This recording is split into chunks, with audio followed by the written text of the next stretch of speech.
Բարև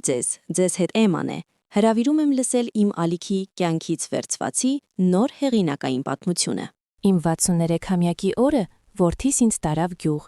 իջեցրեց մի փլված տան մոտ ու ասաց. «Սա քո նվերն է, ապրիր այստեղ»։ Նա հեռացավ, ինձ թողնելով անապատում, բայց նույնիսկ չէր էլ պատկերացնում, թե ով է ապրում հարևան տանը, եւ արդեն գալիս էր ինձ օգնության։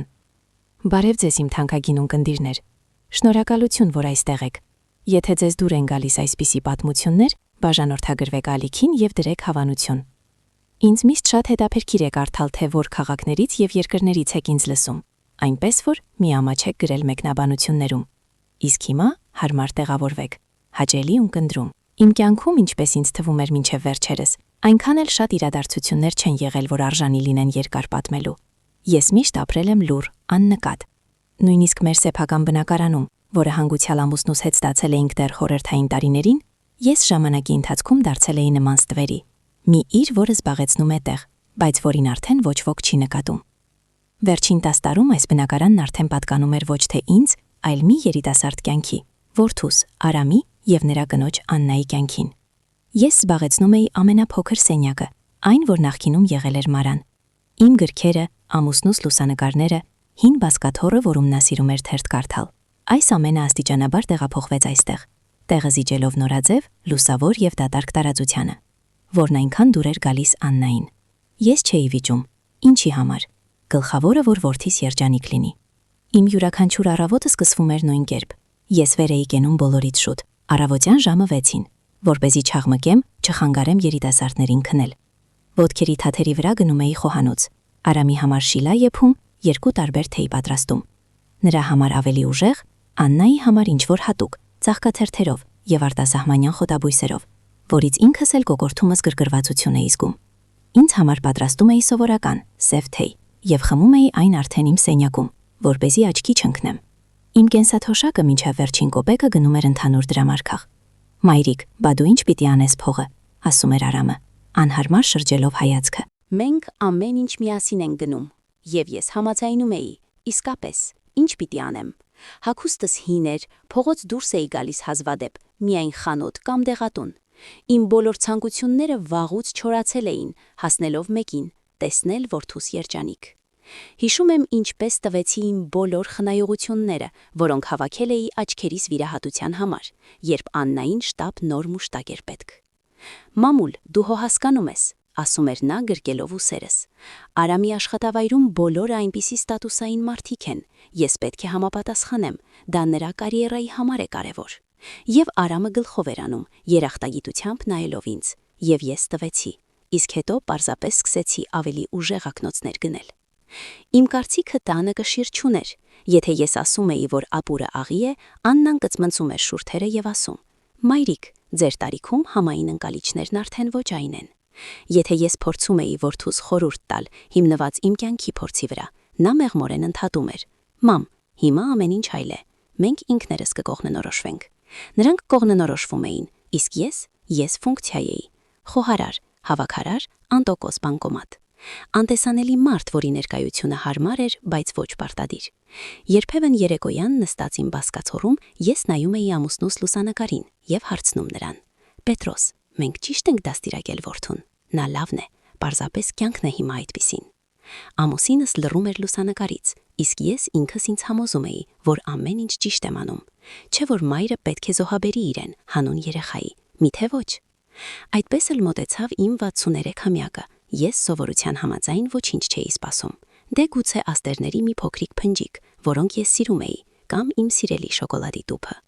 Առավոտյան Աննան զարմանալիորեն քնքուշ էր։ Նա նույնիսկ գրկեց ինձ եւ ճռվողացավ. «Մայրիկ, ծնունդդ շնորհավոր։ Մենք Արամի հետ ձեզ այնպիսի նվեր ենք պատրաստել, դուք կապշեք»։ Ես խոստովանեմ հալվեցի։ Ներսում ինչ-որ տաք բան շարժվեց, հրաշքի սպասման վաղուց մոռացված մանկական զգացում։ Արամն էլ էր անսովոր անհանգիստ, ամեն անգամ նայում էր ժամացույցին։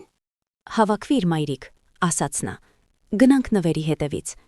Ես հագա իմ լավագույն զգեստը, միակը, որ մաշված չէր, բամբակյա, մանր անմոռուկներով։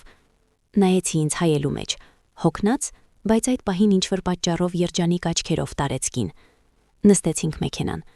Աննան մնաց տանը, պատճառաբանելով գլխացավը։ «Դուք առանց ինձ», ասաց նա ձեռքով անելով մեզ։ Հետո կպատմեք։ Մենք երկար գնացինք։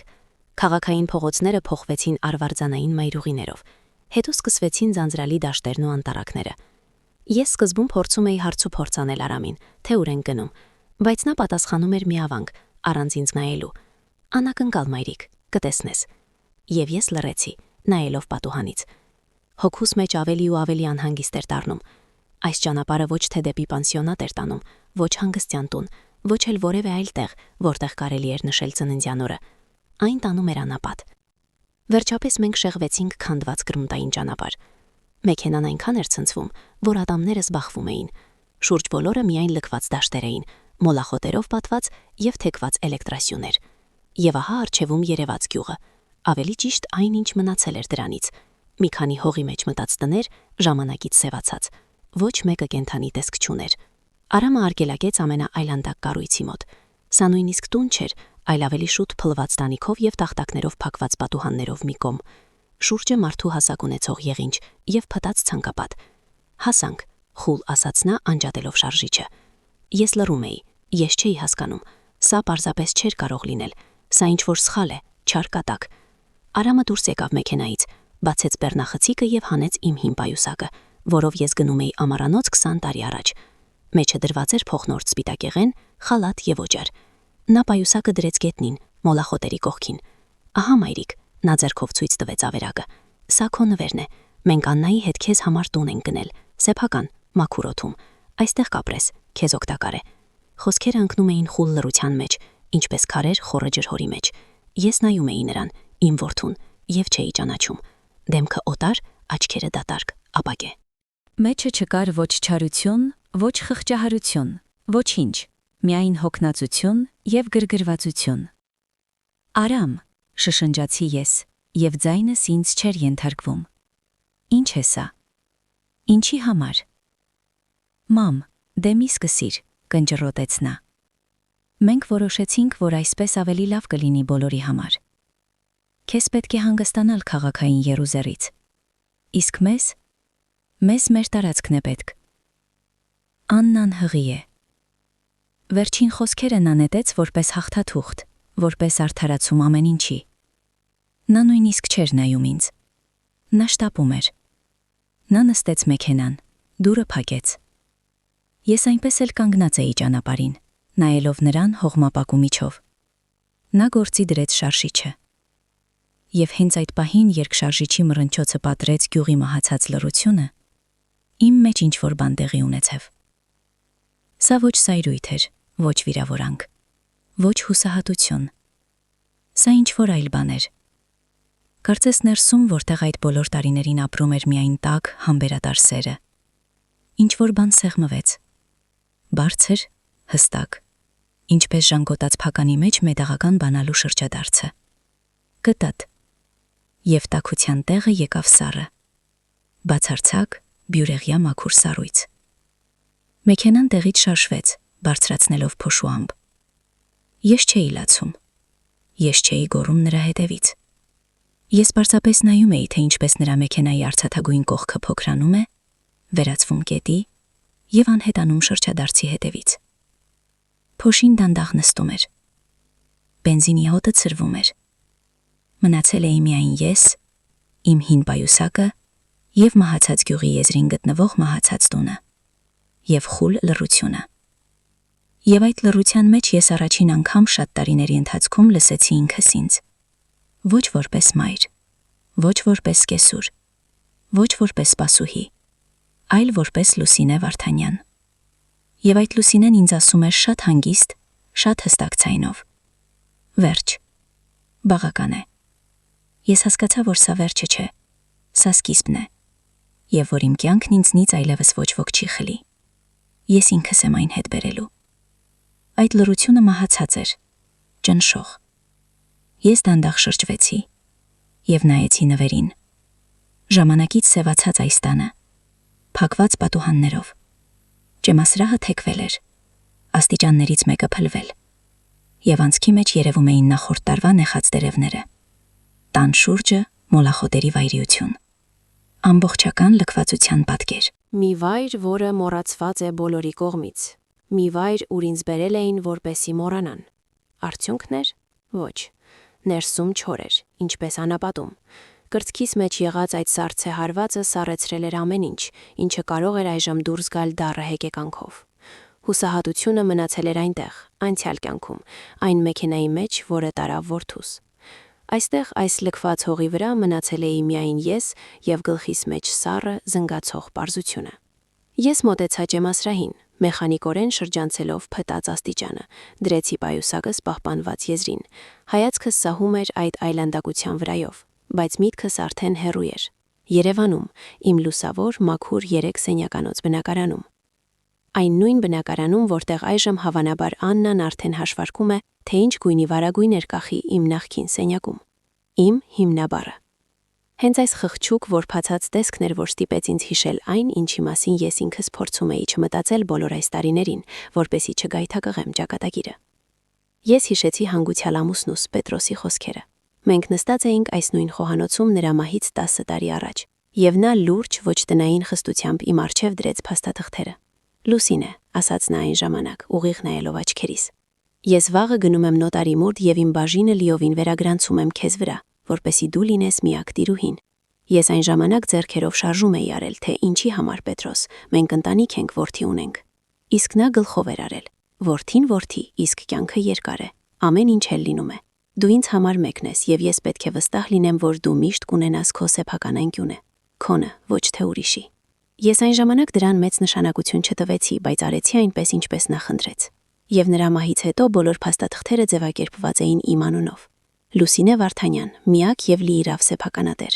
Արամը դրա մասին չգիտեր։ Նա համոզված էր, որ բնակարանը ընդհանուր ժառանգություն է, որը ժամանակի ընթացքում ինքնավերաբար կանցնի իրեն։ Ես երբեք նրան չեմ հերքել, ինչի համար։ Ինձ դա թվում էր մանրուք, անվստահություն հարազատ որդու նկատմամբ, ինչքան եմ սխալվել։ Իսկ հետո կար երկրորդ հիշողությունը, էլ ավելի կարևոր։ 5 տարի առաջ ինձ եկավ ժառանգության ծանուցում։ Մահացել էր իմ հեռավոր մորաքույրը Գյումրիից, որին ես տեսել էի մեկ անգամ կյանքումս, խոր մանկության մեջ։ Միայնակ, անզավակ, նա ինձ էր թողել իր համեստ մեկ սենյականոց բնակարանը։ Ես գնացի այնտեղ, ամեն ինչ ձևակերպեցի, վաճառեցի այն առանց սակարկելու, այն գումարով, որն առաջարկեցին առաջին իսկ գնորդները, և ողջ գումարը դրեցի բանկում, առանձին խնայողական հաշվի վրա։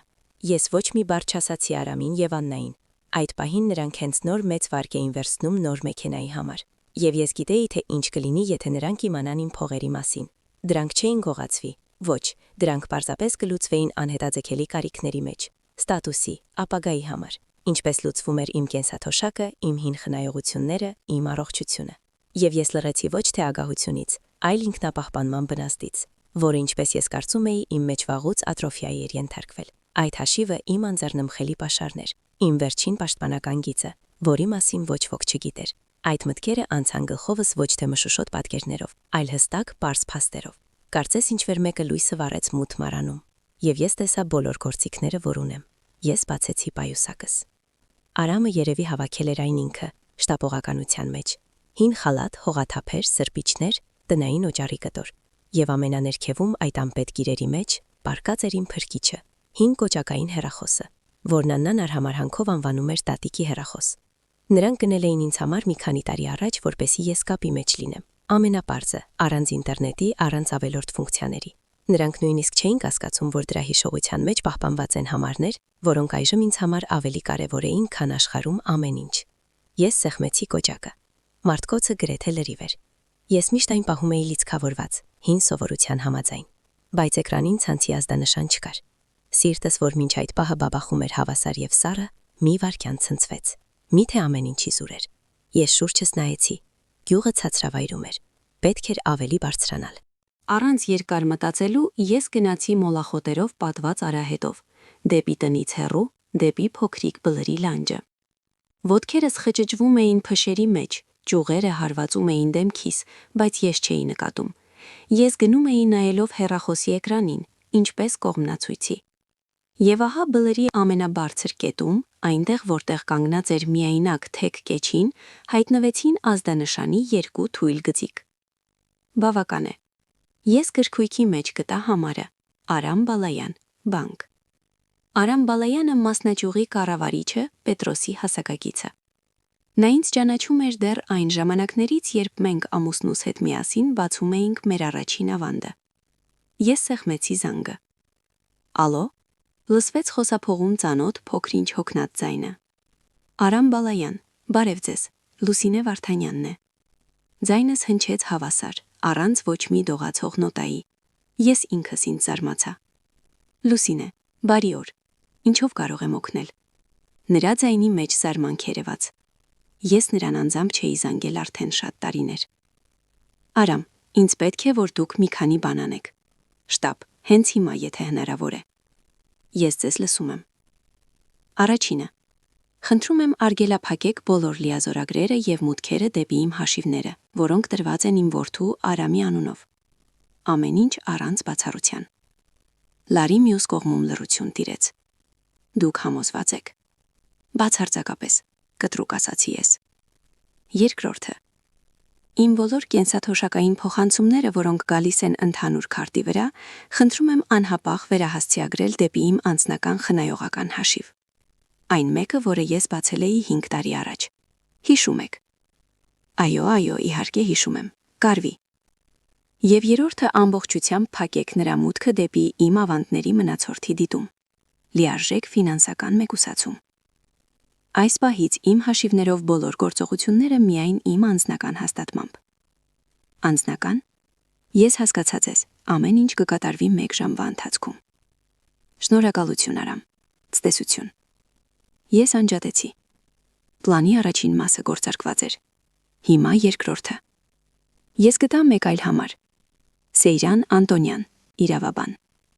Նա օգներ էր ինձ ժառանգության ձևակերպման հարցում։ Երիտասարդ, խելացի, շատ բծախնդիր մասնագետ։ Նա պատասխանեց գրեթե անմիջապես։ Սեյրան Անտոնյան, բարև ձեզ, Լուսինե Վարդանյանն է։ Իհարկե հիշում եմ ձեզ, բարև ձեզ, ինչ-որ բան է պատահել։ Պատահել է, հանգիստ պատասխանեցի ես։ Ինձ ձեր օգնությունն է պետք։ Խոսքը գնում է Երևանում իմ բնակարանի մասին։ Ինձ անհրաժեշտ է պաշտոնապես հաստատել իմ միանձնյա սեփականության իրավունքը և պատրաստել փաստաթղթեր, որոնք կբացառեն ցանկացած ոտնձգություն դրա նկատմամբ երրորդ անձանց կողմից, ներառյալ իմ որդին։ Իրավաբանը լռեց մի վայրկյան, մշակելով տեղեկությունը։ Ես հասկացա, դուք ցանկանում եք լիովին ապահովագրել ձեր սեփականությունը։ Դա խելամիտ է։ Ուղարկեք ինձ փոստով ձեր անձնագրի և սեփականության իրավունքի փաստաթղթերի պատճենները, և ես կսկսեմ աշխատել։ Կպատրաստեմ պաշտոնական ծանուցում, եթե պահանջվի։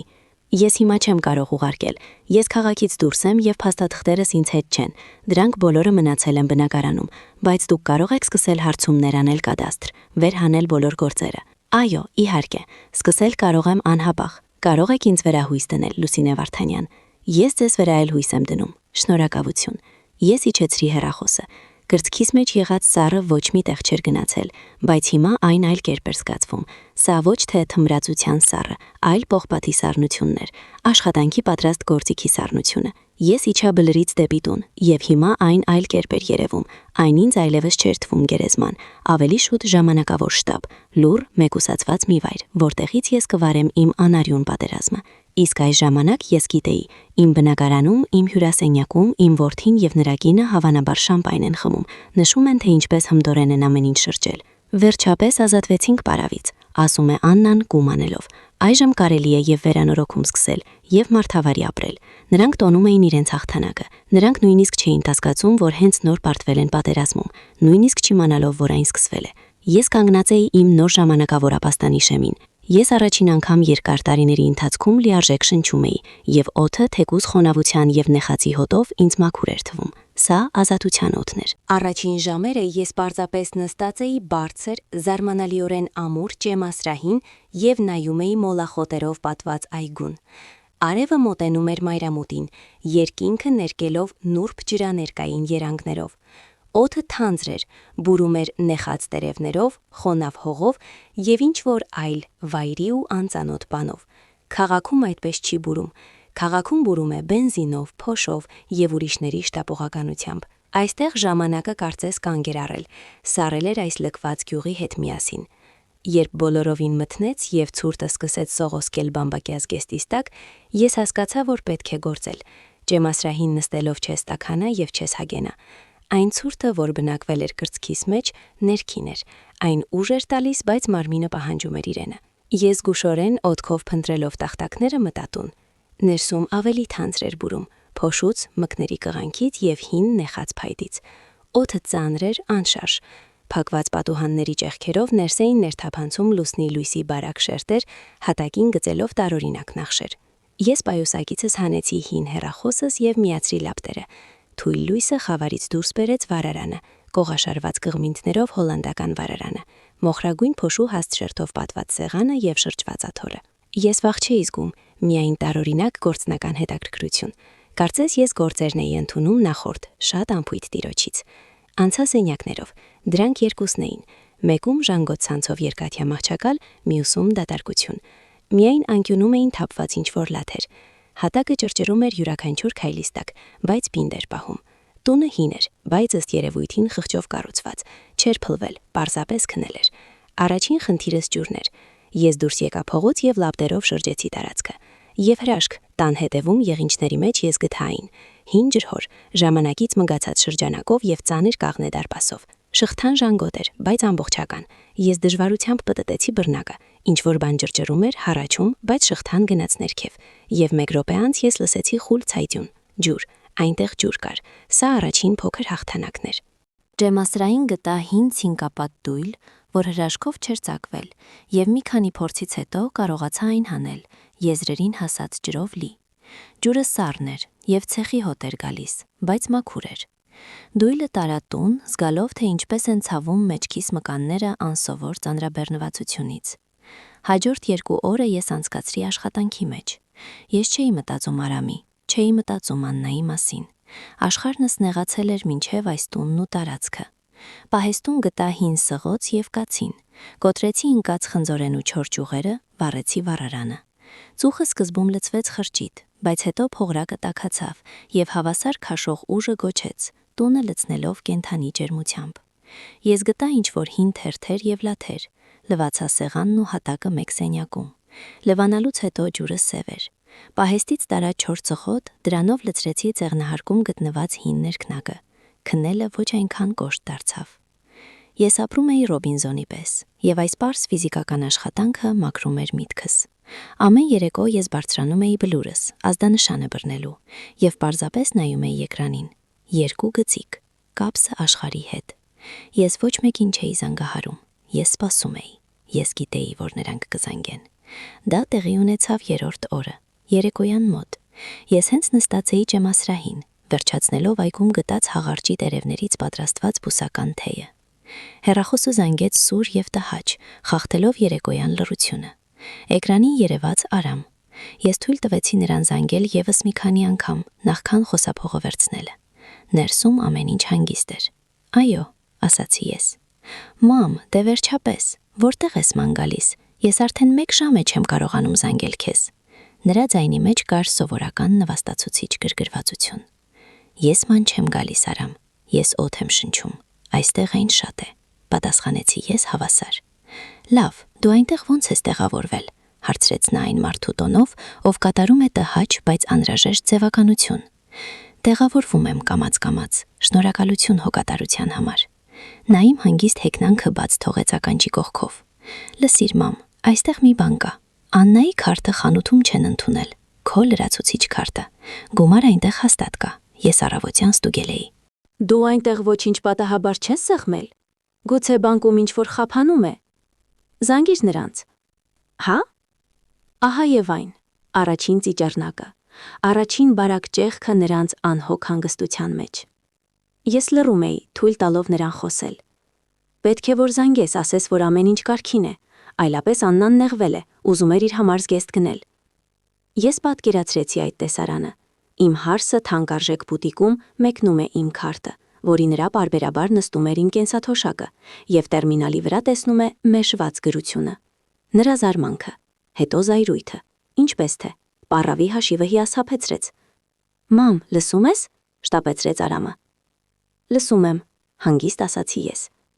Եվ հենց այդ պահին ես լսեցի, թե ինչպես նա, ըստ երևույթին ափով ծածկելով խոսափողը, բայց ոչ շատ ճանատրաբար, ասում է կողքին. Դե չգիտեմ, լռում է, նստած է։ Եվ պատասխան հնչեց Աննայի ապակու ջարդվելու նման մաքուր ձայնը։ Ես այն կճանաչեի հազարից։ Արհամարհական, ֆշշացող։ Դե ինչ խոսել նրա հետ։ Ներկայացում է սարքում։ Բնավորություն է որոշել ցույց տալ ծերության օրոք։ Նեղացել է տեսնես։ Ոչինչ, կնստի այնտեղ իրանապատում առանց կոպեկի, արագ մետաքսի պես կփափկի եւ ինքը կզանգի։ Ասա նրան թող չհիմարանա, այլ գնա եւ պարզի։ Ինձ այդ զգեստը պետք է։ Հետո նորից Արամի ձայնը, արդեն ավելի ցածր, հաշտարար։ Ան, դե սպասիր։ Եվ նորից նրա ձայնը, ավելի բարձր։ Ինչ, սպասիր։ Մեզ մոտ վաղը խոհանոցի չափագրողն է գալու, իսկ մեր կոմունալը վճարված չէ։ Այսօր SMS է եկել պարտքի մասին։ Սա էլ է նա, թե իր տատիկի հեռախոսից է անջատել։ Հին մարազմը պրոգրեսիայի մեջ է։ Ահա թե ինչ կասեմ։ Պետք էր ոչ թե տուն գնել նրա համար, այլ գիշերօթի կում տեղ փնտրել։ Հին մարազմ, ներկայացում, կնստի առանց կոպեկի։ Այս խոսքերը ինձ չվիրավորեցին։ Դրանք ախտորոշում էին, վերջնական եւ անվերադարձ։ Նրանք հաստատեցին այն ամենը, ինչ ես հասկացել էի այն օրը, երբ Արամը թողեց ինձ այս ճանապարհին։ Նրանք համար ես մարդ չեմ, մայր չեմ, ես իր եմ, ֆունկցիա, անհարմար, ծերացող կահույք, որը հանկարծ սկսեց խափանվել։ Եվ նրանք չեն փորձում այն նորոգել։ Նրանք պարզապես զայրանում են, որ այն դադարել է աշխատել ինչպես հարկն է։ Այն ամբողջ փոքրիկ, հոգու ամենահեռու անկյունում խցկված հույսը, որ ես գուցե շատ խիստ եմ, որ ես շտապել եմ։ Այն ամբողջությամբ գոլորշիացավ այս պահին։ Կրծքիս մեջ եղած սառույցը դարձավ գրանիտից պինդ։ Խոսափողի մեջ նորից լսվեց շրշյուն, եւ Արամի ձայնը նորից դարձավ բարձր, ուղված ինձ։ Մամ, դու այնտեղ ես, այնպես որ կզանգես բանկ։ Ես շնչեցի, օդը զով էր եւ մաքուր։ Ոչ Արամ, ասացի ես շատ ցածր, բայց հստակ։ Ինչ, ոչ, դու չես կարող, թե չես ուզում։ Նրա ձայնի մեջ հնչեց շփոթություն։ Ինքներդ պարզեք, ասացի ես եւ սեղմեցի անջատման կոճակը։ Ես իջեցրի հեռախոսը եւ երկար նայում էի մթնող այգուն։ Ես այլևս չէի զայրանում։ Ես զգում էի միայն սառը, արդարացի հանգստություն։ Նրանք ինքներդ իրենց դատավճիռը կայացրին։ Նրանք ինքներդ անվանեցին իրերը իրենց անուններով։ Նրանք կարծում են, որ սա իմ փոքրիկ խղճուկ ապստամբությունն է, իմ ներկայացումը։ Նրանք նույնիսկ չեն կարող պատկերացնել, որ սա ներկայացում չէ, սա վարագույր է, եւ այն իջնում է հենց հիմա նրանց համար։ Օրերը անցնում էին, ձուլվելով մեկ անվերջ, բայց իմաստալից աշխատանքի։ Ես դադարեցի հաշվել, թե որորն է, 4-րդը, թե 5-րդը։ Ինչ տարբերություն։ Այստեղ, այս լռության մեջ ժամանակը չափվում էլ ոչ թե օրացույցի թվերով, այլ արված գործերով։ Մաքրված հատակ, մի դույլ մաքուր ջուր։ Վարարանի առաջին երկչոտ վարումը, որից տան մեջ տարածվեց ջերմության եւ ծխի մոռացված հարմարավետ հոտը։ Զայրույթս, այն սառը զայրույթը, որ ծնվել էր փոշոտ ճանապարհին, հանդարտվեց։ Այն չէր անհետացել, ոչ այն պարզապես նստեց հոգու հատակին, ինչպես ծանր խիտ եղյամը, դառնալով իմ հիմքը։ Ես այլևս չէի մտածում նրանց մասին, Արամի եւ Աննայի։ Ես մտածում էի ինքս ինձ մասին։ Պարզվեց, որ սա շատ անսովոր եւ տարօրինակ զբաղմունք է։ Երկրորդ օրը ես որոշեցի հետազոտել ձեղնահարկը։ Բարձրացա գցովի սանդուղքով ակնկալելով տեսնել միայն աղբ եւ սարդոստային։ Այդպես էլ կար։ Բայց ամենահեռավոր անկյունում, հին պարկերի շերտի տակ ես գտա մի փոքր փայտե սնդուկ, չկողպված։ Ես փչեցի փոշին, որն անմիջապես ցայտեց տանիքի անցքից ներթափանցող արևի շողի մեջ, եւ բարձրացրեցի ծանր կափարիչը։ Ներսում ժամանակից դեղնած բամբակյա գործվածքի վրա պարկած էին նամակների կոկիկ դարսեր, փաթաթված պարանով եւ հաստ ալբոմ թավշյա կազմով։ Ես այն իջեցրի ներքև, նստեցի ջեմասրահին եւ բացեցի։ Ինձ էին նայում վաղուց հեռացած մարդկանց դեմքեր, լուրջ տղամարդիկ համազգեստներով, կանայք բարձ գլխաշորերով, կլորադեմ երեխաներ, հարսանիքներ, զորագոչեր, պարզապես լուսանկարներ դաշտում։ Ամբողջ մի կյանք, որ ապրվել է այս տանը, նայում էր ինձ գունաթափված քարտերից։ Ես չէի ճանաչում այդ մարդկանց, բայց ինչ-որ պատճառով զգում էի նրանց հետ տարօրինակ հարազատություն։ Նրանք նույնպես ապրել են, աշխատել, սիրել, երեխաներ մեծացրել այս հողի վրա։ Ես թերթում էի էջերը եւ մտածում իմ սեփական ալբոմի մասին, որը մնացել էր այնտեղ, քաղաքում։ Հաստ կապույտը, Պետրոսի հետ մեր լուսանկարներով, մեր հարսանիքը, Արամի ծնունդը, նրա առաջին դասարանը, ինստիտուտը։ Ահա մենք բոլորս միասին ծովում։ Արամը դեռ լրիվ տղա է, ավազե ամրոց է կառուցում։ Իսկ ահա մենք Պետրոսի հետ արդեն 2-ով այգում, նրա հեռանալուց 1 տարի առաջ։ Իմ բնակարանը պարզապես պատեր եւ մետրեր չեն։ Սա նույնպիսի ալբոմ է, իմ կյանքի պահեստարանը։ Յուրաքանչյուր բաժակ, յուրաքանչյուր գիրք դարակի վրա, յուրաքանչյուր քերծվածք մանրահատակի վրա իմ պատմության միտող է, եւ այն մտքից, որ այժմ այնտեղ տնորինում են հոգովոտար մարդիկ, ցավում էր ավելի սուր, քան ցանկացած նախադինք։ Ես հասկացա, որ պայքարում եմ ոչ թե գույքի համար, ես պայքարում եմ իմ անցյալի, իմ սեփական հիշողության իրավունքի համար։ Հենց այս մտքերով ես, ինչպես միշտ, երեկոյան մոտ բարձրացա կապի բլուրս։ Ես որոշեցի զանգահարել իրավաբան Սեյրան Անտոնյանին, իմանալու արդյոք կան նորություններ։ Ես պատրանքներ չունեի։ Ես հասկանում էի, որ նման գործերը արագ չեն արվում, բայց ինձ պետք էր լսել, որ գործընթացը գնում է։ Նա պատասխանեց անմիջապես, կարծես սպասում էր զանգիս, բայց ձայնը նրա այնքան էլ կենսունակ չէր, ինչպես նախորդ անգամ։ Ինչ որ լարված։ Լուսինե, բարի երեկո։ Լավ է, որ զանգեցիք։ Ես հենց պատրաստվում էի ձեզ փնտրել։ Ինչ որ բան այն չէ, հարցրեցի ես, եւ սիրտս, որ մինչ այդ բաբախում էր հանգիստ եւ հավասար, արեց տագնապալի ցածկ։ Ասենք այսպես, կան որոշակի դժվարություններ, նա բառեր էր փնտրում։ Ես նախնական հարցումներ եմ կատարել, ինչպես պայմանավորվել էինք։ Ձեր սեփականության իրավունքը Երևանի բնակարանի նկատմամբ անվիճելի է։ Դուք միակ սեփականատերն եք։ Ամեն ինչ մաքուր է։ Բայց ուրեմն ո՞րն է խնդիրը, անհամբեր հարցրեցի ես։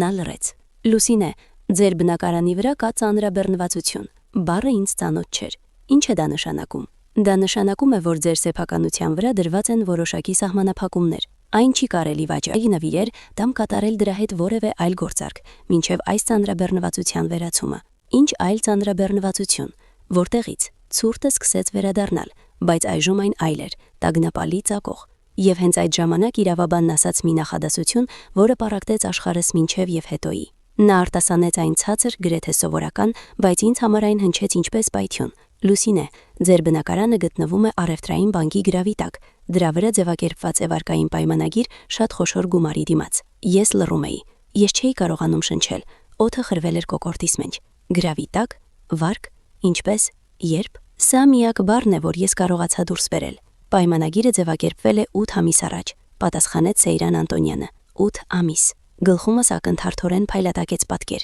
Անցյալ ձմեռը։ Ես ծանր հիվանդ էի, թոքաբորբ։ 2 շաբաթ պարկած էի բարձր ջերմությամբ, գրեթե մոլագարության մեջ։ Արամը աշխատանքի էր, իսկ Աննան հոգ էր տանում ինձ։ Նա այնքան հոգատար էր, բերում էր արգանակներ, փոխում էր թրջոցները, վազում էր տեղատուն եւ անընդհատ անհանգստանում ինչ-որ թղթերի հետ։ Մայրիկ, այստեղ հարկայինից փաստաթղթեր են եկել, պետք է ստորագրել, քանի դեռ ժամկետները չեն անցել։ Մի վեր կացեք, ես ինքս կբերեմ։ Մայրիկ, սա պարզապես տեղեկանք է ժեկի համար, զուտ ձևականություն։ Ստորագրեք այստեղ։ Ես հիշում եմ, թե ինչպես էր նա ինձ տակից հրում թերթերը, պահում։ Ես գրեթե չէի տեսնում, թե այնտեղ ինչ է գրված։ Տարերը լողում էին աչքերիս առաջ թուլությունից եւ ջերմությունից։ Ես վստահում էի նրան։ Նա իմ որդու կինն էր, իմ ընտանիքը։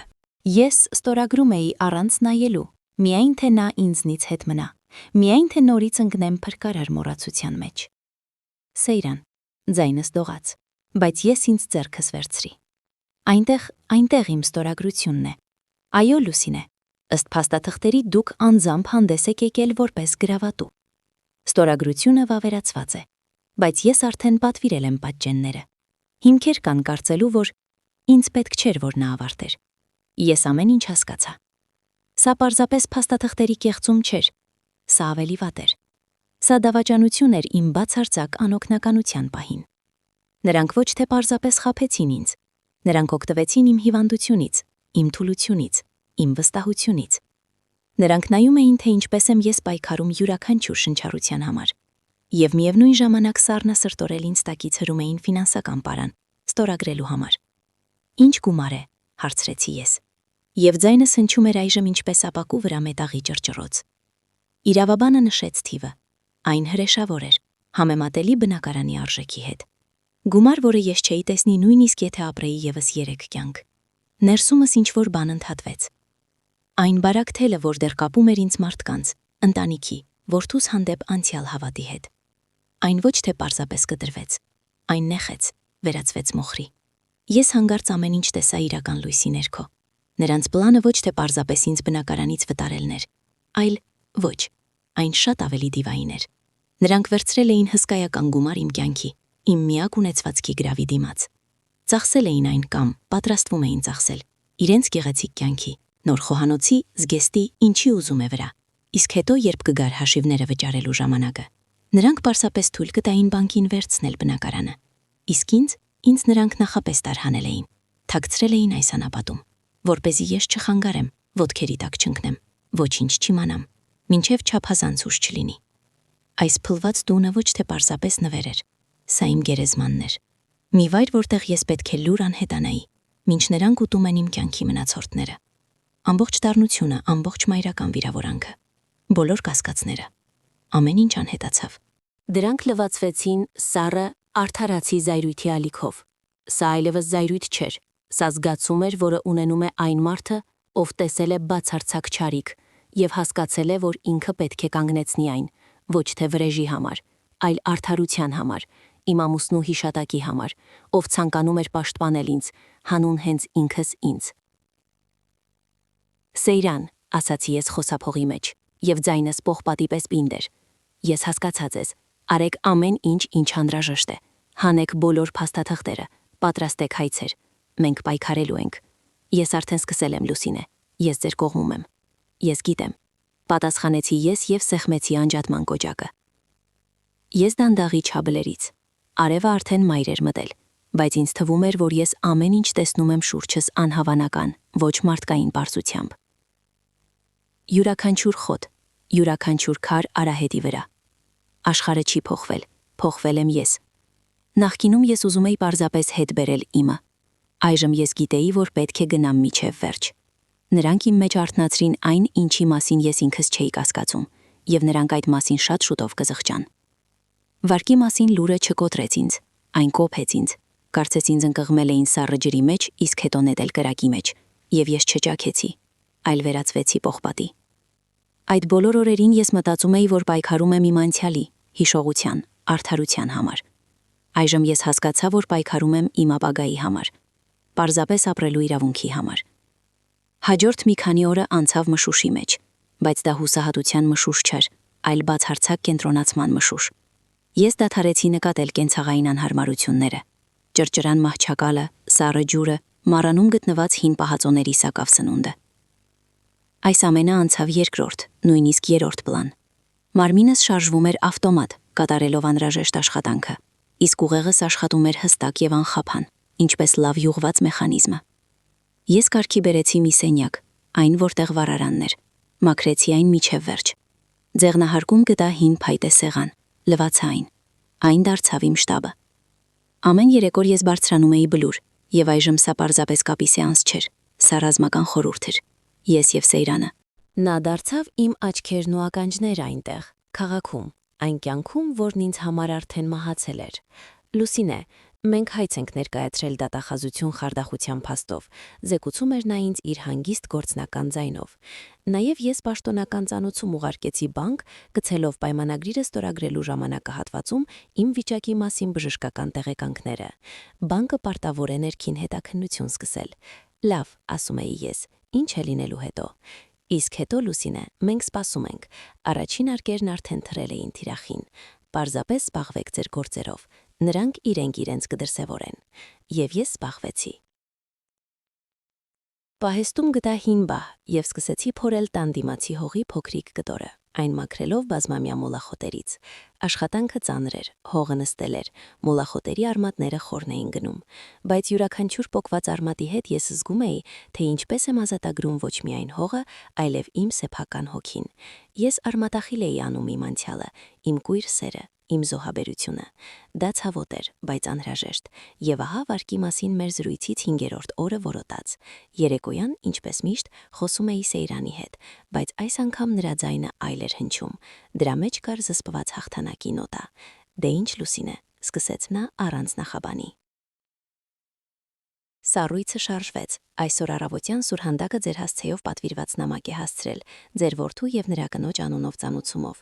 Ես պատկերացրեցի դա, առավոտ։ Նրանք սուրճ են խմում իմ խոհանոցում, քննարկում, թե ինչ գույնի ճակատամասեր պատվիրեն։ Դրան զանգ, սուրհանդակ, ստորագրում են ստացման համար, ամփույթ բացում են հաստ ծրարը։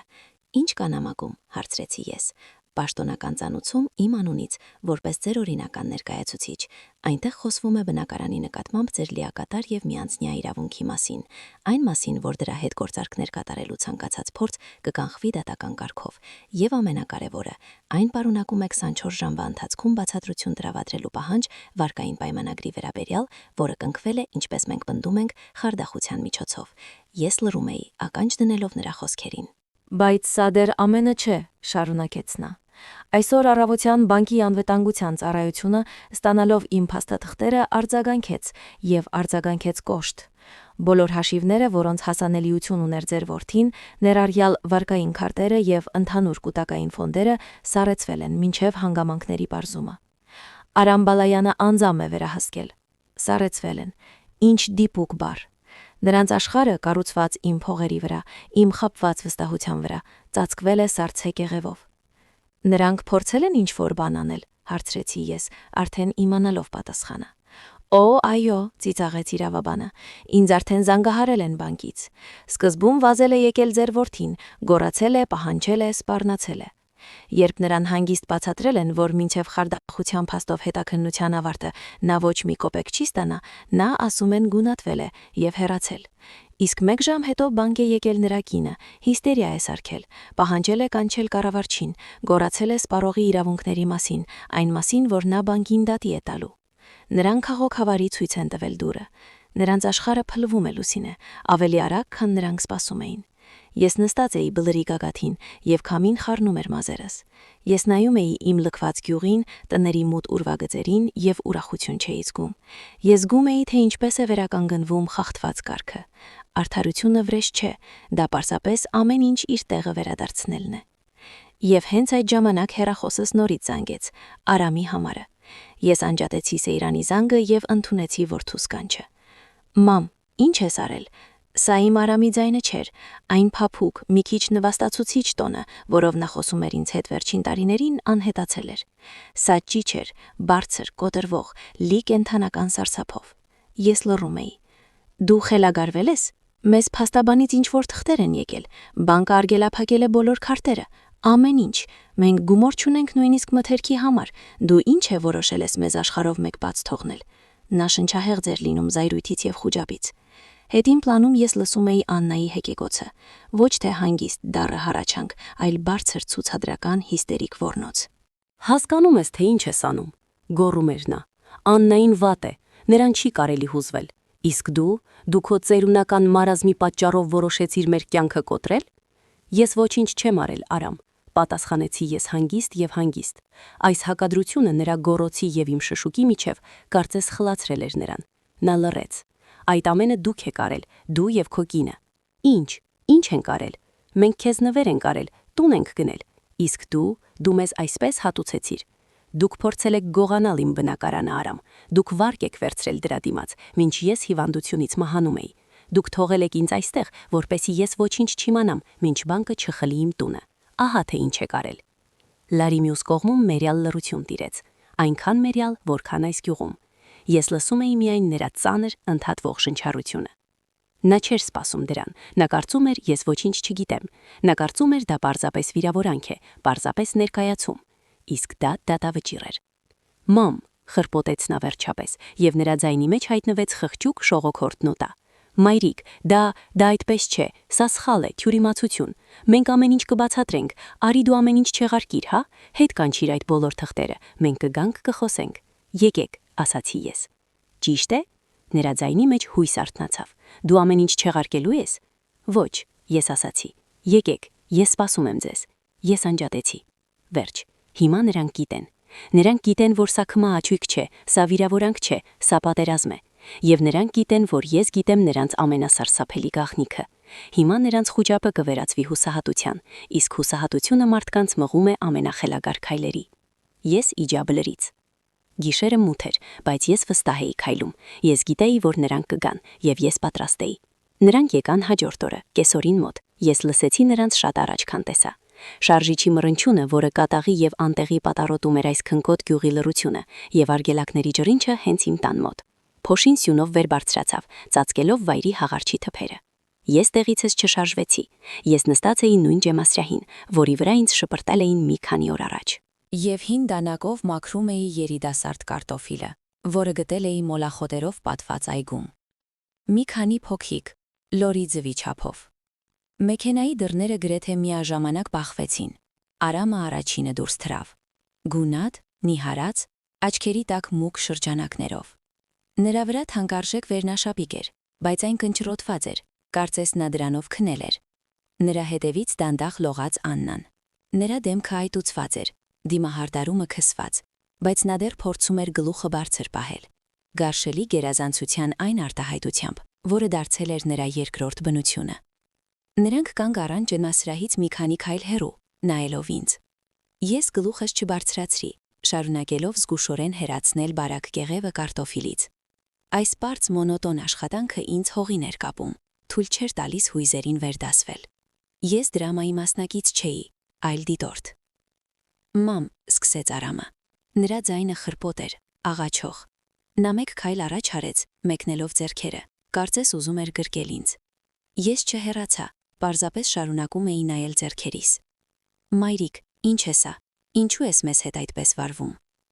Ես մաքրած կարտոֆիլը դրեցի ջրով լի ամանի մեջ և վերցրի հաջորդը։ Ես սպասում էի ձեզ, պատասխանեցի ես առանց նրան նայելու։ Այս պարզ նախադասությունը ըստ երևույթին շփոթեցրեց նրան։ Նա ակնկալում էր գոռոցներ, հանդիմանանքներ, արցունքներ, ինչ ասես, բայց ոչ այս սառը, անտարբեր հանգստությունը։ Մենք եկել ենք խոսելու, կմգմաց նա։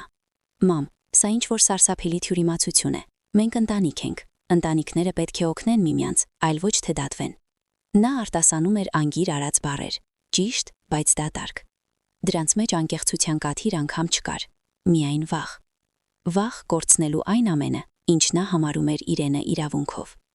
Այստեղ Աննայի համբերությունը հատավ։ Նա առաջ քայլեց, հրելով Արամին։ Վերջ տուր այս կրկեսին, ֆշացրեց նա, և նրա դեմքը աղավաղվեց չարությունից։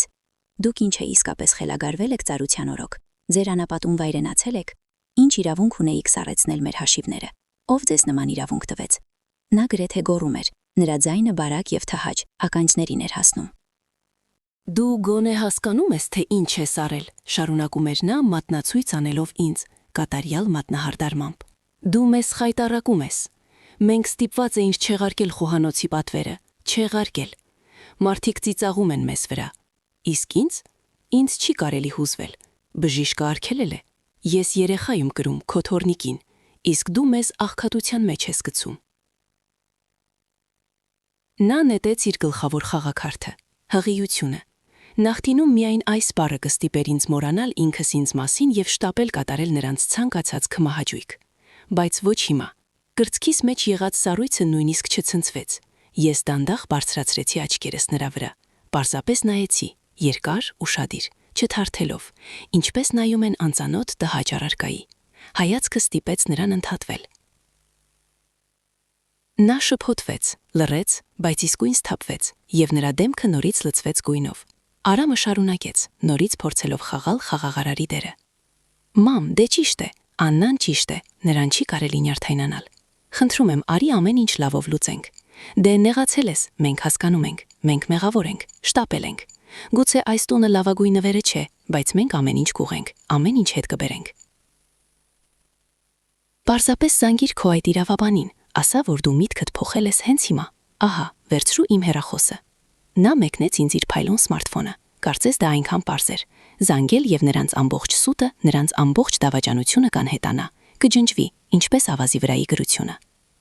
Ես դանակը և վերջին կարտոֆիլը դրեցի ամանի մեջ, ձեռքերս սրբեցի հին կոկնոցի մեջ և դանդաղ վեր կացա։ Ես հայտնվեցի նրանց հետ նույն մակարդակի վրա, նրանք կանգնած էին հողի վրա, ես մեկ աստիճան բարձր, իմ ջեմասրահին։ Դուք ուզում եք, որ ես ամեն ինչ չեղարկեմ, հարցրեցի ես ցածր։ Այո, մայրիկ, պատրաստակամությամբ գլխով արեց Արամը։ Աննան նայում էր ինձ մարտահրավերով, սեղմելով շուրթերը։ Որպեսզի ես նորից տամ ձեզ իմ կենսաթոշակը, իմ բնակարանը, իմ կյանքը։ Մայրիկ, մի սայրահեղացրու, դեմքը կնճռոտեց Արամը։ Բնակարանը մեր ընդհանուրն է, և մենք քո մասին միշտ կհոգայինք։ Ինչպես էիք հոգում իմ մասին, երբ ես հիվանդ էի, հարցրեցի ես, և ձայնս դարձավ ավելի ցածր։ Բայց տիրող լռության մեջ այն հնչեց խլացուցիչ։ Նրանք սառեցին։ Ես հայացքս ուղեցի Աննայի վրա։ Նա բնազդաբար մեկ փոքրիկ քայլ հետ արեց։ Ես ամեն ինչ հիշում եմ, Աննա ջան, ասեցի ես առաջին անգամ երկար տարիների ընթացքում, նրան դիմելով այնպես, ինչպես նա էր սիրում։ Ես հիշում եմ, թե ինչպես էիր դու նստած իմ մահճակալի կողքին։ Ես հիշում եմ քո հոգատար ձեռքերը։ Եվ ես հիշում եմ այն թղթերը, որոնք դու ինձ տակից հրում էիր։ Ասում էիր Հարքայինի համար են, Ժեկի համար, զուտ ձևականություն։ Աննայի դեմքը դարձավ սպիտակ ինչպես սավան։ Նրա ճչացող զայրույթը, նրա վստահությունը, այդ ամենը հոսեց նրա վրայից ինչպես վատ դիմահարդարում անձրևի տակ։ Մնաց միայն մերկ կենթանական վախը։ Արամը նայում էր կամ ինձ, կամ կնոջը, ոչինչ չհասկանալով։ Մամ, ինչ ես խոսում։ Ես նորից նայեցի որդուս։ Նրա աչքերում վախ կար, բայց նաև թյուրիմացություն։ Գուցե նա իրոք չգիտեր բոլոր մանրամասները։ Գուցե նա էլ էր նրան խաբել, իսկ գուցե պարզապես նախընտրում էր չիմանալ։ Դա արդեն նշանակություն չուներ։ Նա մեղսակից էր։ Ես խոսում եմ վարկի մասին, Արամ, արտասանեցի ես, հստակ արտասանելով յուրաքանչյուր բառ։ Մեծ վարկի, որը դուք վերցրել եք բանկից 8 ամիս առաջ իմ բնակարանի գրավի դիմաց, իմ ստորագրության, որը դուք ստացել եք, երբ ես անգիտակից էի։ Դուք կարծում էիք, որ ես երբեք չեմ իմանա։ Կարծում էիք, որ ես լուր կմահանամ այստեղ, այս փլատակում, իսկ բանկը պարզապես կվերցնի իմ տունը ձեր պարտքերի համար։ Հարվածը հասավ նպատակին։ Դա երևում էր նրանով, թե ինչպես Արամը ցնցվեց, կարծես նրան հարվածել էին փորին։ Նա Աննային նայեց սարսափով եւ ինչ-որ նոր դառահասկացողությամբ։ Նա չէր նայում նրան։ Նա նայում էր հողին, իր թանկարժեք կոշիկներին, որոնք կեղտոտվել էին գյուղական ցեխով։ Նրանց ամբողջ հնարքները, նրանց ամբողջ մանիպուլյացիաները ցրվեցին փոշու մեջ։ Նրանք կանգնած էին իմ առջև մերկ իրենց ագահության եւ ստի մեջ։ Դիմակները պատրված էին, ներկայացումը ավարտված է։ Այնպես որ Արամ, ավարտեցի ես իմ ցածր հավասար ձայնով։ Դուք դեր ուզում եք, որ ես զանգեմ իրավաբանին։ Նա չէր կարողանում արտասանել ոչ մի բառ։ Նա պարզապես բացում եւ փակում էր բերանը, ինչպես ափ դուրս նետված ձուկը։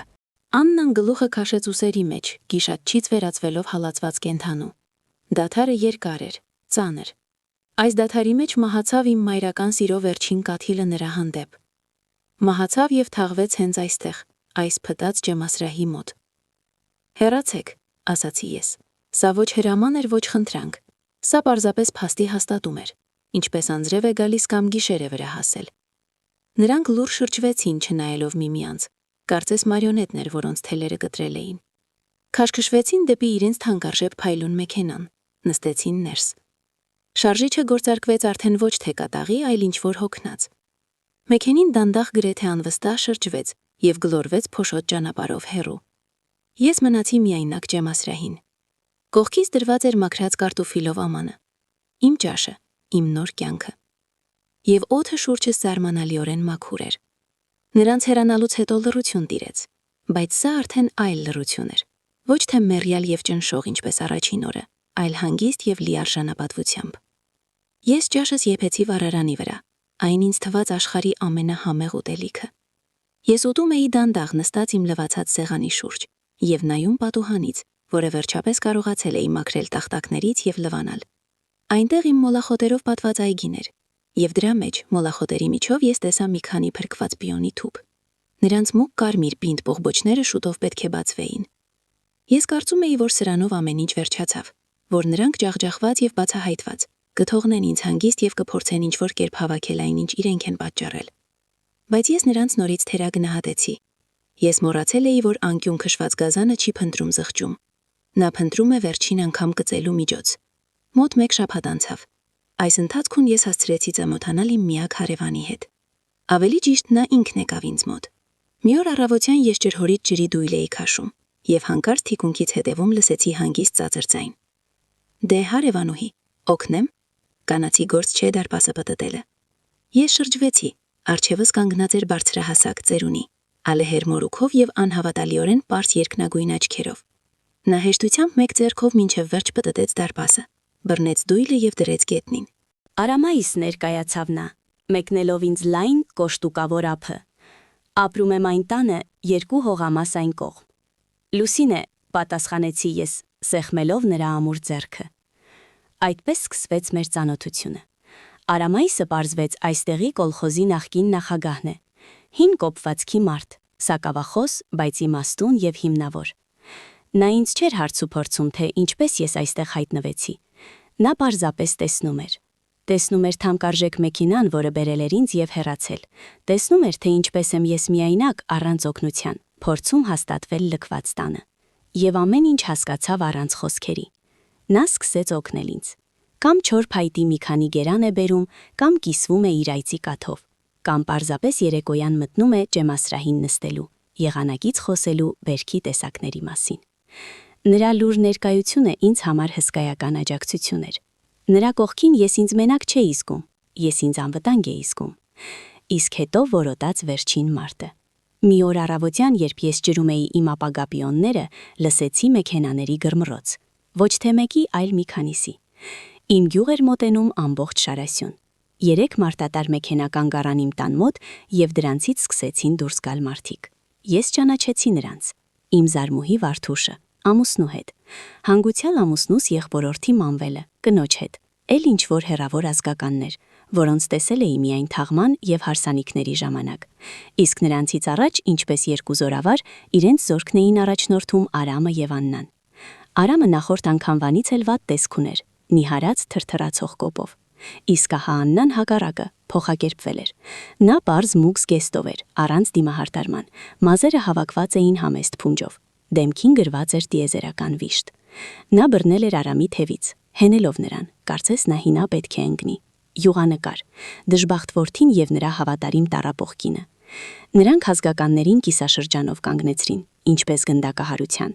եւ Արամը, Աննայի ցածր շշուկից մղված, սկսեց խոսել։ Նրա ձայնը դողում էր, բայց հիմա դա խուճապ չէր, դա լավ փորձված վիշտ էր։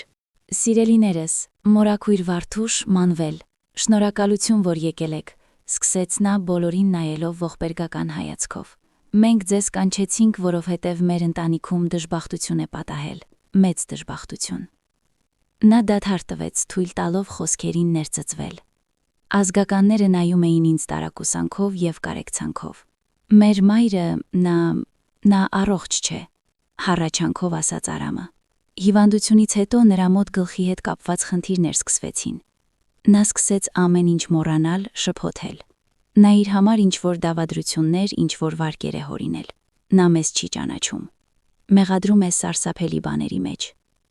Ես կանգնած էի ձեռքիս ջրցանով եւ լսում էի աբսուրդի այս թատրոնը։ Ականջներիս չէի հավատում։ Նրանք որոշեցին ինձ խելագար հայտարարել, որպիսի խլեն ամեն ինչ, որպիսի իրենց խարդախությունը դառնա ընդամենը իմ հիվանդ երևակայության պտուղը։ Մենք ուզում էինք նրան բուժել, վերցրեց Աննան իր տխուր հրեշտակային ձայնով, թաշկինակի ծայրով սրբելով չոր աչքը։ Մենք լավագույն բժիշկներին, կլինիկաներ էինք փնտրում, իսկ նա փախել է, ինչ որտեղ գտել է այս լքված տունը եւ թաքնվում է այստեղ։ Հրաժարվել է օգնությունից, արգելափակել է բոլոր հաշիվները, որպիսի մենք չկարողանանք վճարել բուժման համար։ Նա վտանգավոր է ինքն իր համար։ Մենք վախենում ենք, որ նա իրեն մի բան կանի։ Վարդուշը կարեկից կինը հառաչեց եւ ձեռքերը սեղմեց կրծքին։ Լուսինե, ինչ է սա։ Արի գնանք տուն, քաղաք։ Հիվանդանոցում պետք է բուժվել։ Նրանք նայում էին ինձ ինչպես բուռն խելագարի, կարեկցանքի, վախի եւ ինչ-որ գարշանքի խառնուրդով։ Ես նրանց աչքերում տեսնում էի իմ դատավճիռը։ Արամի եւ Աննայի ծրագիրը սատանայորեն պարզ էր եւ արդյունավետ։ Ով կհավատա միայնակ տարեց կնոջը, որն ապնում է փլատակներում, ընդդեմ երիտասարդ հարգարշան որդու եւ նրա հղի կնոջ, որոնք այդքան հոգ են տանում նրա մասին։ Ես լռում էի։ Ինչ կարող էի ասել։ Իմ ցանկացած խոսք, ցանկացած բողոք, նրանք անմիջապես կհայտարարեին հիվանդության ախտանիշ։ Տեսեք, ագրեսիա, անհամարժեք արձագանք։ Եվ երբ ինձ թվաց, որ ամեն ինչ կորած է, որ ես պարտվել եմ այս վերջին ամենակեղտոտ ճակատամարտը, ես մեջքիս հետևում լսեցի դարպասի հանգիստ ճռինչը։ Կարելի է հետաքրքրվել, ինչ հավաքույթ է։ Բոլորը շրջվեցին։ Ճանապարհին կանգնած էր Արամայիսը։ Նա իր սովորական աշխատանքային հագուստով էր, բայց պահում էր իրեն ուղիղ, ինչպես գեներալ։ Նրա պարզ երկնագույն աչքերի հայացքը շրջվեց ամբողջ պատվիրակության վրա, կանգ առավ Արամի եւ Աննայի վրա, եւ վերջապես ինձ վրա։ Իսկ դուք, կներեք ով եք, Գոռոզաբար հարցրեց Աննան գլխից ոտք զննելով նրան։ Ես հարևանն եմ, հանգիստ պատասխանեց նա։ Արամայիս։ Իսկ դուք ով եք, այդքան սիրուն մարդիկ, որ եկել եք կնոջ մոտ ամբողջ խմբով եւ վախեցնում եք նրան։ Մենք նրա ազգականներն ենք, բորբոքված գոռաց Արամը, եւ մենք եկել ենք նրան փրկելու։ Նրա գլուխը կարքին չէ։ Արամայիսը դանդաղ մոտեցավ եւ կանգնեց իմ կողքին։ Նա ինձ չէր նայում, բայց ես զգում էի նրա ամուր ուսը։ Գլուխը կարքին չէ, ասում ես։ Նա աչքերը կկոցեց, նայելով Արամին։ Տարօրինակ է։ Իսկ ես արդեն 1 շաբաթ է շփվում եմ Լուսինեի հետ, եւ իմ առջև տեսնում եմ բացարձակապես սթափ դատող, պարզ եւ շատ ուժեղ մարդու, որին հարազատ տղան բերել է ծննդյան օրը եւ դեն նետել այս պահեստում, ինչպես անպետք իր։ Ես դա իմ աչքերով եմ տեսել։ Ազգականները դրդեցին։ Վարդուշը կասկածով նայեց Արամին։ Իսկ ես տեսնում եմ մարդու, շարունակեց Արամայիսը, եւ նրա ձայնը դարձավ ավելի ամուր, որը մենակ, առանց որևէ մեկի օգնության, այս պահեստը վերածում է բնակելի տան։ Վարարանը վառել է, կարգի բերել, բանջարանոցը քորում է։ Միթե այդպես են պահում իրենց խելագարները։ Իմ կարծիքով այդպես են պահում իրենց այն մարդիկ, որոնցից խլել են ամեն ինչ, բայց չեն կարողացել խլել գլխավորը, կյանքի կամքը։ Նա 1 քայլ առաջ արեց, մոտենալով պատվիրակությանը։ Իսկ դուք երիտասարդներ, նա հայացքը փոխեց Աննայի վրա։ Դուք ինձ տարօրինակ եք թվում։ Եկել եք թանկարժեք մեքենայով, հագնված ինչպես նկարից, իսկ ասում եք, որ մայրը ձեզ բոլոր հաշիվները փակել է։ Ինչպես եք հասել այստեղ։ Վերջին փողերով թե ինչ։ Եվ դուք վշտից սպանված երեխաների նման չեք։ Ավելի շատ նման եք ռեյդերների, որոնք եկել են ձերից խլելու վերջին բանը։ Միայն թե երակցման սարքերի եւ արթուքների փոխարեն դուք ունեք արցունքներ եւ ստախոս խոսքեր։ Վերջին բառերը նա արտասանեց բարձր եւ հստակ, եւ դրանք հասան նպատակին։ Ազգականները, որոնք եկել էին Արամի հանդեպ կարեկցանքով, հիմա նրան նայում էին կասկածով։ Նրանց լավ մտածված ներկայացումը փլվում էր աչքերի առաջ։ Վարդուշը մոտեցավ ինձ։ Լուսինե, սա ճիշտ է, նա քեզ վտարել է։ Ես լուր գլխով արեցի, եւ դա բավարար էր։ Նրանց ամբողջ սուտը պայթեց, ինչպես օճառի պղպեղ։ Ազգականները սկսեցին շշնջալ, Արամի եւ Աննայի վրա նետելով չար դատապարտող հայացքներ։ Մանվելը, առողջ տղամարդ, մոտեցավ Արամին։ Դու ինչ ես անում, անպիտան, մռնչաց նա։ Հարազատ մորը գերեզման հասցնելու ես որոշել։ Արամը հետ քայլեց։ Աննան բռնեց նրա ձեռքից եւ քաշեց դեպի մեքենան։ Նրանց հրապարակային դատավարությունը վերածվեց նրանց հրապարակային ամոթի։ Նրանք փախան նրանց արհամարհական հայացքների ներքո, ում հենց իրենք էին բերել որպես դատավոր։ Մեքենաները մեկը մյուսի հետևից շրջվեցին եւ հեռացան։ Վերջապես ճանապարհին մնացինք միայն ես եւ Արամայիսը։ Ես շրջվեցի դեպի նա։ Շնորհակալություն, շշնջացի ես։ Իսկ նա պարզապես ժպտաց իր ալեհեր մորուքի տակ։ Ոչինչ, հարևանուհի, ճշմարտությունն ասելը օգնություն չէ, դա պարտականություն է։ Ես նայում էի, թե ինչպես է նրանց մեքենաների փոշին նստում ճանապարհին, եւ ես գիտեի, սա վերջնական ավարտն է։ Նրանք պարտվեցին ոչ դատարանում, ոչ բանկում։ Նրանք պարտվեցին այստեղ, այս հողի վրա, հասարակ մարդկանց աչքի առջև։ Եվ այդ պարտությունը նրանց համար ավելի սարսափելի էր, քան ցանկացած ֆինանսական կործանում։ Սա բարոյական սնանկացում էր, լիակատար եւ անվերապահ։ Ճանապարհի փոշին նստեց, եւ դրա հետ միասին նստեց իմ անցյալ կյանքի փոշին։ Այն օրվանից, երբ իմ ազգականները դարձան իմ ամոթի վկաները, ամեն ինչ վերածվեց իմ որդու ամոթի։ Նրանց մասին ես այլևս չլսեցի։ Սեյրանը, իմ հավատարիմ իրավաբանը, գործը հասցրեց ավարտին։ Բանկը վարկային պայմանագիրը խարդախ ճանաչեց, հատկապես այն բանից հետո, երբ մի քանի ազգական համաձայնեցին ցուցմունք տալ Արամի եւ Աննայի տարօրինակ պահվածքի եւ ինձ անգործունակ հայտարարելու նրանց փորձի մասին։ Իմ վրայից բոլոր մեղադրանքները հանվեցին։ Ինչ եղավ նրանց հետո, ես չհետաքրքրվեցի։ Գիտեմ միայն, որ նրանց նկատմամբ խարդակության փաստով քրեական գործ հարուցեցին, եւ նրանք ստիպված եղան առնչվել իրենց արարքների հետևանքներին արդեն առանց իմ օգնության, առանց իմ փողերի եւ առանց իմ լիակատար ներման։ Նրանց աշխարհը, կառուցված տի վրա, փլվեց, թաղելով նրանց իր փլատակների տակ։ Իսկ իմ կյանքը նոր էր սկսվում 63 տարեկանում։ Առաջին հերթին, երբ բոլոր իրավաբանական ձևականությունները կարգավորվեցին, ես վաճառեցի բնակարանը։ Առանց ափսոսանքի։ Ես վերջին անգամ մտա այնտեղ վերցնելու ամենաարժեքավորը՝ լուսանկարների ալբոմը, մի քանի գիրք եւ ամուսնուս հին բազկաթոռը։ Քայլելով դատարկ արձագանքող սենյակներով ես կարոտ չէի զգում։ Այս վայրը դադարել էր իմ տունը լինելուց։ Այն դարձել էր պարզապես անշարժ գույքի օբյեկտ, սառը եւ օտար, իսկ իմ տունը հիմա այստեղ էր, այս հանգիստ լքված գյուղում։ Ստացված գումարները, այն գումարների հետ միասին, որոնք պարկած էին իմ գաղտնի խնայողական հաշվին, Սեյրանի խորհրդով ներդրեցի հուսալի, թեկուզ ոչ շատ եկամտաբեր ակտիվների մեջ։ Դա ինձ տվեց գլխավորը՝ վստահություն։ Վստահություն այն բանի, որ ինձ այլևս երբեք ստիպված չի լինի ոչ մեկից կախված լինել, որ ես կկարողանամ վճարել ինձ եւ բուժման համար, եթե կարիք լինի, եւ ձմռան համար վառելափայտի, եւ իմ տան համար նոր տանիքի։ Ես սկսեցի կառուցել։ Իհարկե ոչ բառացի իմաստով։ Ես վարձեցի հարևան շրջկենտրոնից մի բրիգադ, 2 խելացի տղամարդկանց։ Նրանք փոխեցին իմ տանիքը, տեղադրեցին նոր փայտե պատուհաններ, շարեցին նոր վարարան, իրական ռուսական, պարկելատեղով, կառուցեցին նոր ամուր ջեմասրահ, որ այլևս չէր ճռճռում եւ չէր տատանվում։ Ես նրանց չէի ղեկավարում, ես աշխատում էի նրանց հետ միասին, մատակարարում էի, ներկում, մաքրում։ Նրանք սկզբում ինձ նայում էին զարմանքով, իսկ հետո հարգանքով։ «Օ, դուք տալիս եք», ասում էր ինձ նրանց բրիգադավար Ստեփանը։ «Դուք այնպիսի բռնվածք ունեք, որ յուրաքանչյուր տղամարդ չունի»։ Իսկ ես պարզապես շփտում էի։ Ես չգիտեի, որ բռնվածք ունեմ։ Ես ողջ կյանքս կարծում էի, որ մեղմ եմ եւ հելու։ Պարզվեց իմ մեջ այս ողջ ընթացքում միջուկ կար։ Պարզապես նրան թույլ չէին տալիս դրսևորվել։ Տունը աչքի առաջ փոխակերպվում էր։ Սև տխուր պահեստից այն վերածվում էր հարմարավետ, պայծառ խրճիթի։ Ես ինքս սպիտակեցրի պատերը, պատուհաններին կախեցի մանր ծաղակվոր պարզ չիթ վարագույներ։ Անկյունում դրեցի ամուսնուս բասկաթոռը, դարակներին շարեցի գրքերը, եւ տունը կենթանացավ, այն սկսեց շնչել։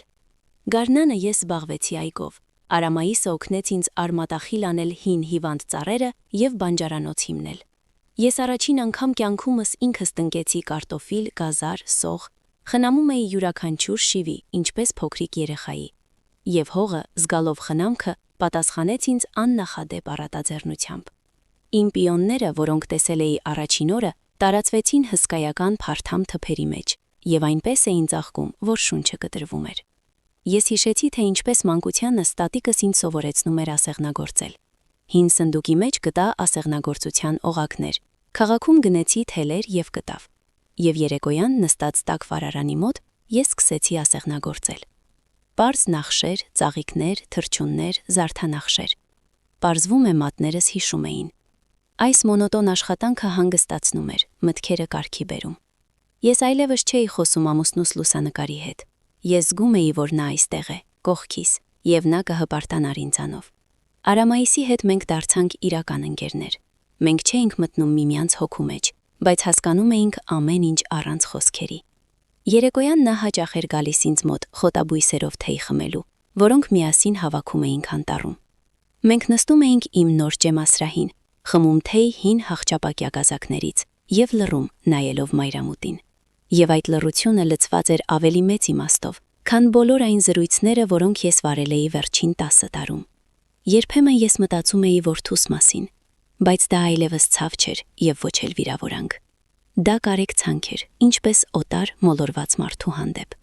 Ես մեծացրել եմ նրան, տվել եմ նրան այն ամենը, ինչ կարող էի,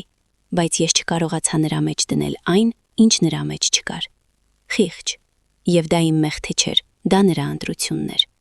Ես բաց թողեցի նրան։ Մտովի կտրեցի վերջին թելը, որը դեռ կապում էր ինձ նրա հետ։ Նա այլևս իմ պարտքը, իմ ցավը, իմ պատասխանատվությունը չէր։ Նա պարզապես մարդ էր, որը ժամանակին իմ որդին էր եղել։ Հիմա ես 65 տարեկան եմ։ Ես նստած եմ իմ ջեմասրահին։ Ձեռքիս մեջ ունեմ իմ այգուց քաղած տաք թեյով բաժակ։ Արևը մայր է մտնում անտառի հետևում, երկինքը ներկելով անհավանական գույներով։ Օդը հնձած խոտի եւ ծաղիկների բույր է արձակում։ Տանը տաք ճռճռում են վառարանի փայտերը։ Ծնկներիս վրա մլավում է թափառաշրջիկ կատվիկը, որին անվանել եմ Վասյա։ Ես նայում եմ ձեռքերիս, դրանք կոպտացել են այգում աշխատելուց, եղունգները նախկինի պես խնամված չեն, բայց դրանք կենդանի մարդու ձեռքեր են, մարդու, որը իր կյանքը ինքն է կառուցում։ Երբեմն ինձ թվում է, որ ես պետք է երախտապարտ լինեմ Արամին եւ Աննային։ Եթե չլիներ նրանց դաժանությունը, ես այդպես էլ կմաշեի իմ դարը,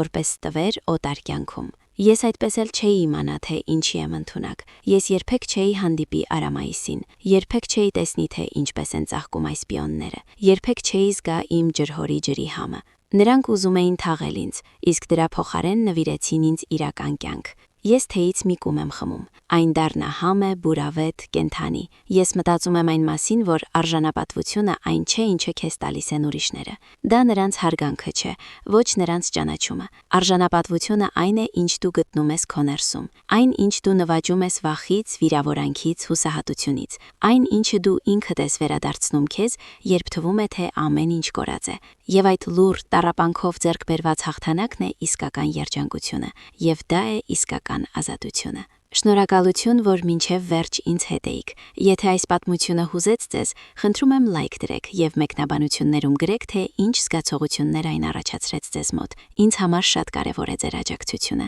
Բաժանորդագրվեք ալիքին նոր պատմություններ բաց չթողնելու համար։ Առողջ եղեք, գնահատեք ձեզ եւ ապրեք իսկապես։ Ամենայն բարիք ձեզ։